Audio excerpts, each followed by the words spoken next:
മഴ തോരും മുമ്പയുടെ ഇന്നത്തെ എപ്പിസോഡിലേക്ക് എല്ലാവർക്കും സ്വാഗതം. വീഡിയോ ആദ്യമായി കാണുന്നവരാണെങ്കിൽ സപ്പോർട്ട് ചെയ്ത് സബ്സ്ക്രൈബ് ചെയ്ത് ലൈക്ക് ചെയ്യാൻ മറക്കല്ലേ. മദ്യപിച്ച് അവശനായ ബാലചന്ദ്രൻ തനിയെ കാർ ഓടിച്ചുകൊണ്ട് നാട്ടിലേക്കുള്ള യാത്രയിലാണ്. യാത്രക്കിടയിൽ ഒരു ബാറിൽ കയറി ബാലചന്ദ്രൻ വീണ്ടും മൂക്കറ്റം മദ്യപിക്കുന്നുണ്ട്. വീണ്ടും തൻ്റെ യാത്ര തുടരുന്ന ബാലചന്ദ്രൻ കാറിൽ വെച്ച് ഗോവർദ്ധനെ വിളിച്ച് താൻ കോയമ്പത്തൂരിൽ നിന്നും നാട്ടിലേക്കുള്ള യാത്രയിലാണെന്നും പതിയെയാണ് വരുന്നതെന്നും വരാൻ വൈകുമെന്നും വിളിച്ചു പറയുന്നുണ്ട്. ഗോവർദ്ധൻ അപ്പോൾ തന്നെ ഈ കാര്യം വൈജയന്തി വിളിച്ചറിയിക്കുന്നുണ്ട്.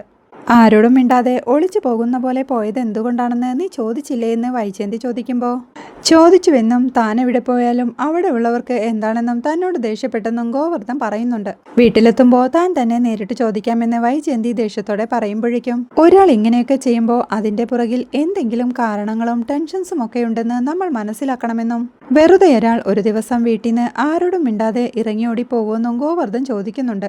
താൻ എന്ത് ചെയ്തിട്ടാ ബാലചന്ദ്രൻ നാട് വിട്ടു പോയതെന്ന് വൈജയന്തി ചോദിക്കുമ്പോഴേക്കും തിരിച്ചു വരുമ്പോൾ അത് മാത്രം ചോദിച്ച് മനസ്സിലാക്കണമെന്നും അല്ലാതെ ഹെഡ് മാസ്റ്ററുടെ മാതിരി ചൂരിലെടുത്ത് പുറകിൽ പിടിച്ച് നിൽക്കുകയല്ല വേണ്ടതെന്നും ഗോവർദ്ധൻ ഉപദേശിക്കുന്നുണ്ട്.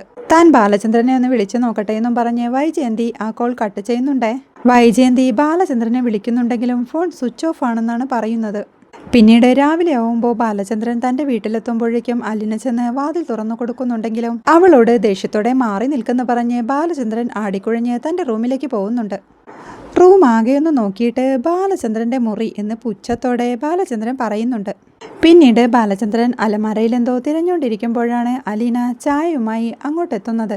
അലീനയുടെ വിളി കേട്ട് തിരിഞ്ഞു നോക്കുന്ന ബാലചന്ദ്രൻ കാണുന്നത് തന്റെ മുന്നിൽ ചായയുമായി നിൽക്കുന്ന അലീനയാണ്. അവളുടെ നേരെ തന്റെ കയ്യിലുണ്ടായിരുന്ന തോക്ക് ചൂണ്ടിക്കൊണ്ട് നിന്നോട് ഞാൻ ചായ ചോദിച്ചോ എന്ന് ബാലചന്ദ്രൻ ദേഷ്യത്തോടെ ചോദിക്കുന്നുണ്ട്. ആകെ പേടിയോടെയും പതർച്ചയോടെയും സോറി എന്ന് അലീന പറയുമ്പോഴേക്കും കൊണ്ടുപോ എന്ന ബാലചന്ദ്രന്റെ ശബ്ദം കേട്ട് അലീന തിരിഞ്ഞോടാൻ തുടങ്ങുമ്പോഴേക്കും വാതിലടച്ചിട്ട് പോയെന്ന് ബാലചന്ദ്രൻ പറയുന്നത് കേട്ട് അലീന ആ ഡോർ ചാരിക്കൊണ്ട് പുറത്തേക്ക് ഇറങ്ങുന്നുണ്ടേ. പിന്നീട് തങ്ങളുടെ ഫോട്ടോ വെച്ച മേശയ്ക്കരികിലുള്ള ചെയറിലിരുന്നുകൊണ്ട് ബാലചന്ദ്രൻ സ്വയം തൻ്റെ നെറ്റിയിലേക്ക് തോക്ക് ചൂണ്ടിക്കൊണ്ടിരിക്കുന്നുണ്ട്. പിന്നീട് ഫോട്ടോയിലെ വൈജയന്തിയുടെ നേരെ ബാലചന്ദ്രൻ തോക്ക് ചൂണ്ടുമ്പോഴേക്കും ഗൺ പോയിന്റിൽ പേടിയോടെ നിൽക്കുന്ന വൈജയന്തിയുടെ മുഖമാണ് ബാലചന്ദ്രന്റെ മനസ്സിലേക്ക് ഓടിയെത്തുന്നത്. അരികെ തന്നെ പേടിയോടെ അലീനയും നിൽപ്പുണ്ട്. ഗൺ പോയിന്റിൽ പേടിയോടെ നിൽക്കുന്ന വൈജയന്തിയോടായി അലീനയെ നോക്കിക്കൊണ്ട് ബാലചന്ദ്രൻ ചോദിക്കുന്നുണ്ട്, ഇവൾ ഈ നിൽക്കുന്നവൾ ആരാണെന്ന്. അത് കേട്ട അലീനയും ഒരു പതർച്ചയോടെയും ഭയത്തോടെയും നിൽക്കുമ്പോഴേക്കും ഒന്നും മിണ്ടാതെ നിൽക്കുന്ന വൈജയന്തിയോടായി അറിയില്ലേ എന്ന് ബാലചന്ദ്രൻ വീണ്ടും ചോദിക്കുന്നുണ്ട്. സെർവന്റ് അലീന എന്ന് വൈജയന്തി പേടിയോടെ പറയുമ്പോഴേക്കും നീ അറിയാതെ പോയി, പക്ഷേ മരിക്കുന്നതിന് മുമ്പ് അറിയണ്ടേ വേണ്ടേ? ആഗ്ര കണ്ടോൺമെന്റ് ഓർമ്മയുണ്ടോ നിനക്ക് എന്ന ബാലചന്ദ്രന്റെ ചോദ്യം കേൾക്കുമ്പോഴേക്കും അലീനയും വൈജയന്തിയും അമ്പരപ്പോടെയും ഭയത്തോടെയും ബാലചന്ദ്രനെ നോക്കിക്കൊണ്ട് നിൽപ്പുണ്ട്.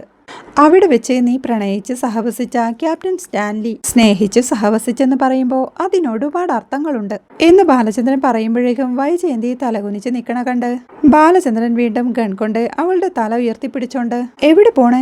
ഇവിടെ നോക്ക്, എന്റെ മുഖത്ത്. ഇതുവരെ നോക്കിയ കാപട്യത്തിന്റെ നോട്ടമല്ല, ശരിക്കും നോക്ക്.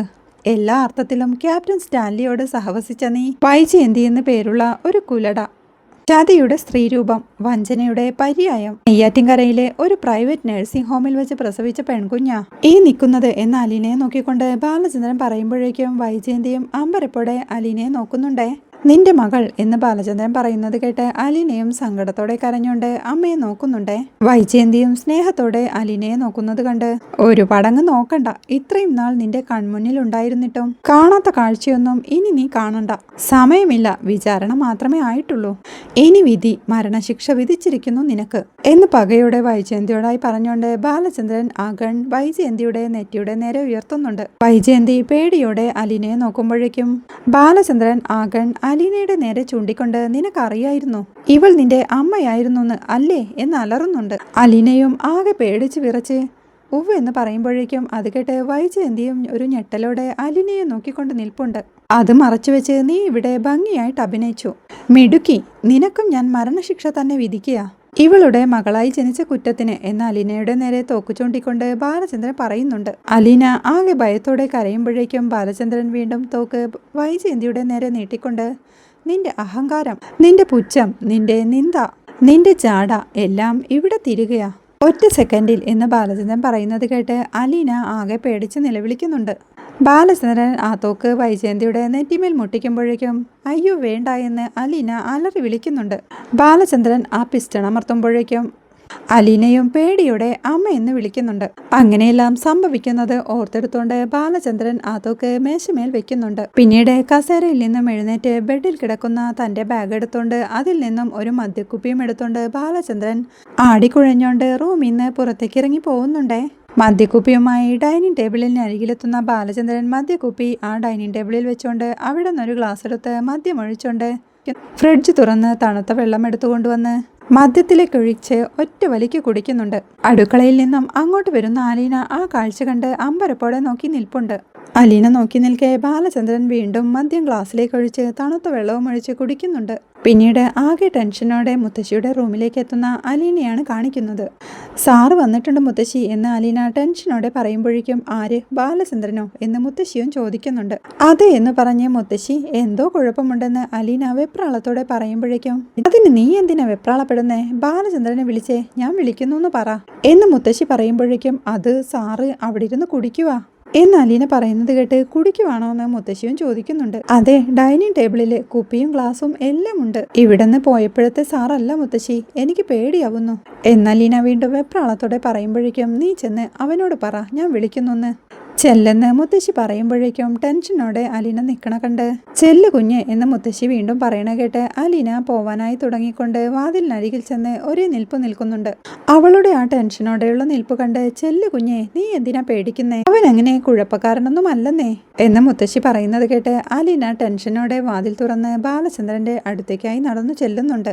മുത്തശ്ശിയും ആകെ ടെൻഷനോടെ എന്റെ ഈശ്വര അവൻ അങ്ങനെ കുടിയൊന്നും ഇല്ലാത്തതാണല്ലോ എന്ന് പറഞ്ഞ് ടെൻഷനോടെ കിടപ്പുണ്ട്.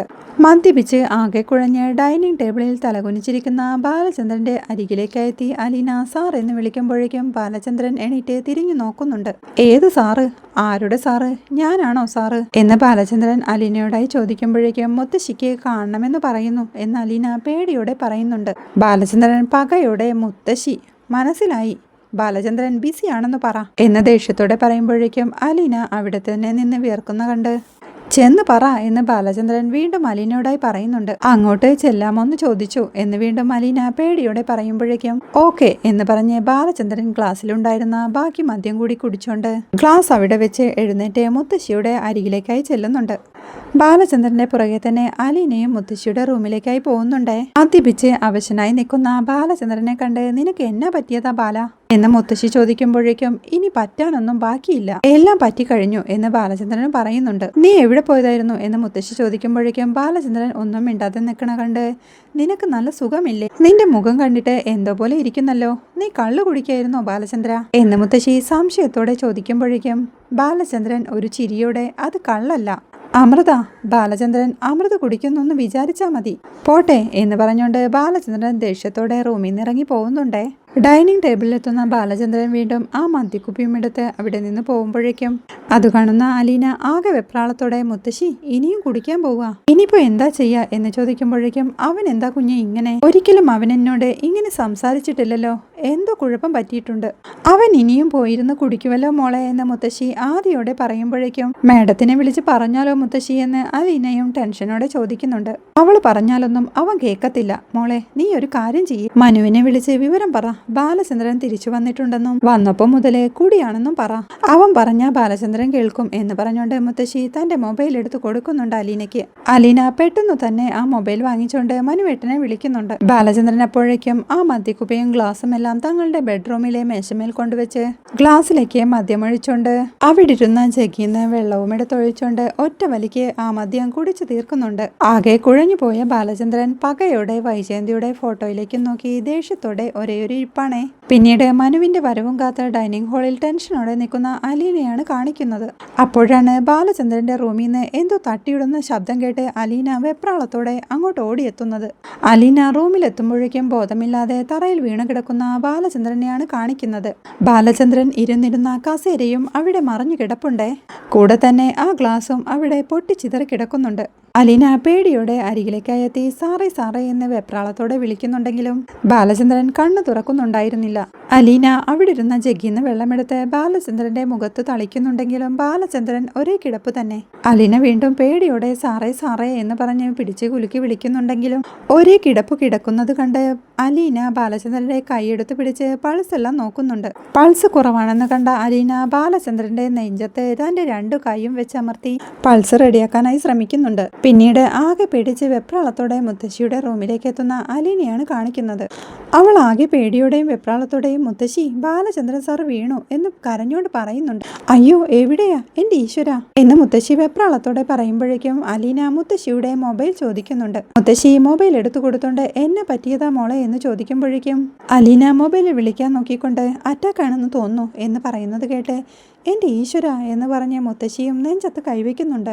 അലീന അപ്പോഴേക്കും ഹോസ്പിറ്റലിലേക്ക് കോൾ ചെയ്ത് കഴിഞ്ഞിരുന്നു. ഹലോ, ആംബുലൻസ് വരണം, ഇത് നെടുമ്പുരയ്ക്കൽ ബാലചന്ദ്രൻ സാറിന്റെ വീട്ടിൽ നിന്ന് വിളിക്കുക. മേനോൻ സാറിന് പെട്ടെന്നൊരു സ്ട്രോക്ക് ഉണ്ടായി വീണ് കിടക്കുക. ഡോക്ടറും നഴ്സും എല്ലാവരും വരണം, പെട്ടെന്ന് വരണേ. ഡോക്ടർ ശർമ്മയുടെ വീടിന്റെ നേരെ എതിർവശത്താ, പ്ലീസ് പെട്ടെന്ന് വരണേ എന്ന് വെപ്രാളത്തോടെ പറഞ്ഞുകൊണ്ട് അലീന കോൾ വയ്ക്കുമ്പോഴേക്കും മോളെ ആ ശർമ്മ ഡോക്ടർ അവിടെ ഉണ്ടോയെന്ന് നോക്കിയെന്ന് മുത്തശ്ശി പറയുന്നുണ്ട്.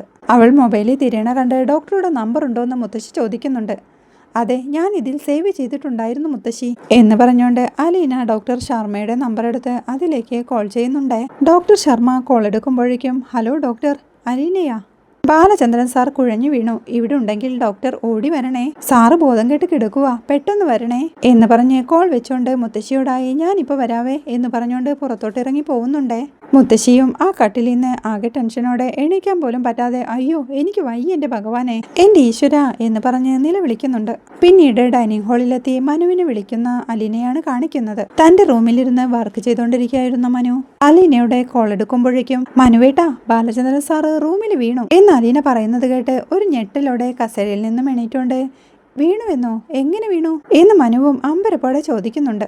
അറിയില്ല മനുവേട്ട, സ്ട്രോക്ക് ആണെന്നാ തോന്നുന്നത്, ഞാൻ CPR കൊടുത്തു, ആംബുലൻസ് വിളിച്ചിട്ടുണ്ട്, മനുവേട്ടൻ പെട്ടെന്ന് വരണേ എന്ന് അലീന പറയുമ്പോഴേക്കും ഇപ്പോൾ അങ്കിൾ എവിടെയാണെന്ന് മനു ചോദിക്കുന്നുണ്ട്. വീണിടത്ത് തന്നെ കിടക്കുകയാ, എനിക്ക് തനിയെ ഒന്നും ചെയ്യാൻ പറ്റില്ല, ആംബുലൻസ് വരണം എന്ന് അലീന വെപ്രാളത്തോടെ പറയുമ്പോഴേക്കും ആംബുലൻസ് വരുന്നത് വരെ നീ അങ്കിളിന്റെ അടുത്ത് ഉണ്ടാവണം കേട്ടോ, ഞാൻ ഇതാ തിരിക്കുക എന്ന് പറഞ്ഞ് മനുവും കോൾ കട്ട് ചെയ്യുന്നുണ്ടേ. പിന്നീട് വൈജയന്തിയെ വിളിക്കുന്ന അലീനയാണ് കാണിക്കുന്നത്. വൈജയന്തി ആ കോൾ എടുക്കുമ്പോൾ ബാലചന്ദ്രൻ സാറ് റൂമിൽ കുഴഞ്ഞു വീണു, ബോധം കെട്ട് കിടക്കുക, ആംബുലൻസ് വിളിച്ചിട്ടുണ്ട് എന്ന് അലീന ടെൻഷനോടെ പറയുമ്പോഴേക്കും എങ്ങനെ വീണു, ബാലചന്ദ്രൻ എപ്പോ വന്നു, വീഴാൻ എന്താ കാരണം എന്നൊക്കെ വൈജയന്തി ചോദിക്കുന്നുണ്ട്. അതൊക്കെ മേഡം വന്നിട്ട് അന്വേഷിച്ചാൽ മതി എന്ന് പറഞ്ഞുകൊണ്ട് അവൾ സിറ്റ് ഔട്ടിലേക്കായി ഓടി ഞാൻ ആംബുലൻസ് വിളിച്ചിട്ടുണ്ട്, ഡോക്ടർ ശർമ്മയെയും അറിയിച്ചിട്ടുണ്ട്, അദ്ദേഹം വന്നു, ഞാൻ തിരിച്ചു വിളിക്കാം എന്ന് പറഞ്ഞുകൊണ്ട് അലീന ഡോക്ടർ ശർമ്മയെ കണ്ട് മുറ്റത്തേക്ക് ഓടി ഇറങ്ങുന്നുണ്ട്. ഡോക്ടറെ ഒന്ന് വേഗം വരണേ എന്ന് അലീന പറയുമ്പോഴേക്കും എന്ത് പറ്റി മേനോൻ എന്ന് ഡോക്ടർ ശർമ്മയും ചോദിക്കുന്നുണ്ട്. കുഴഞ്ഞു വീണതാണെന്ന് തോന്നുന്നു, വിളിച്ചിട്ടും മുഖത്ത് വെള്ളം ഒഴിച്ചിട്ടും ഒന്നും എഴുന്നേൽക്കുന്നില്ല എന്ന് അലീന ടെൻഷനോടെ പറയുമ്പോഴേക്കും CPR കൊടുത്തോ, നീ GDA പഠിച്ചതല്ലേ എന്ന് ഡോക്ടർ ശർമ്മ ചോദിക്കുന്നുണ്ട്. CPR കൊടുത്തെന്ന് അലീന പറയുമ്പോഴേക്കും ആംബുലൻസ് വിളിച്ചോന്ന് ശർമ്മ ചോദിക്കുന്നുണ്ട്. കൊടുത്തെന്ന് അലീന പറയുമ്പോഴേക്കും ഡോക്ടർ ശർമ്മയും അലീനയുടെ കൂടെ അകത്തേക്ക് കയറി കഴിഞ്ഞിരുന്നു. ഒന്നും ചെയ്യാൻ കഴിയാതെ മുത്തശ്ശിയും ആ കട്ടിലിൽ ടെൻഷനോടെ കിടക്കുന്നുണ്ടേ. അപ്പോഴേക്കും അലീന വിളിച്ചു പറഞ്ഞതനുസരിച്ച് ഒരു ആംബുലൻസ് ബാലചന്ദ്രന്റെ വീട്ടുമുറ്റത്ത് എത്തുന്നുണ്ട്. അതിൽ നിന്ന് ഡോക്ടറും നഴ്സും എല്ലാം ഇറങ്ങുമ്പോഴേക്കും അലീന അവരെയും വിളിച്ചുകൊണ്ട് ബാലചന്ദ്രന്റെ റൂമിലേക്കായി പോകുന്നുണ്ടേ. ആകെ ടെൻഷനോടെ വൈജയന്തിയും വീട്ടിലേക്ക് കാർ ഓടിച്ച് വരുന്നിടത്താണ് ഇന്നത്തെ എപ്പിസോഡ് അവസാനിക്കുന്നത്. വീഡിയോ ഇഷ്ടമായാൽ സപ്പോർട്ട് ചെയ്ത് സബ്സ്ക്രൈബ് ചെയ്ത് ലൈക്ക് ചെയ്യാൻ മറക്കല്ലേ.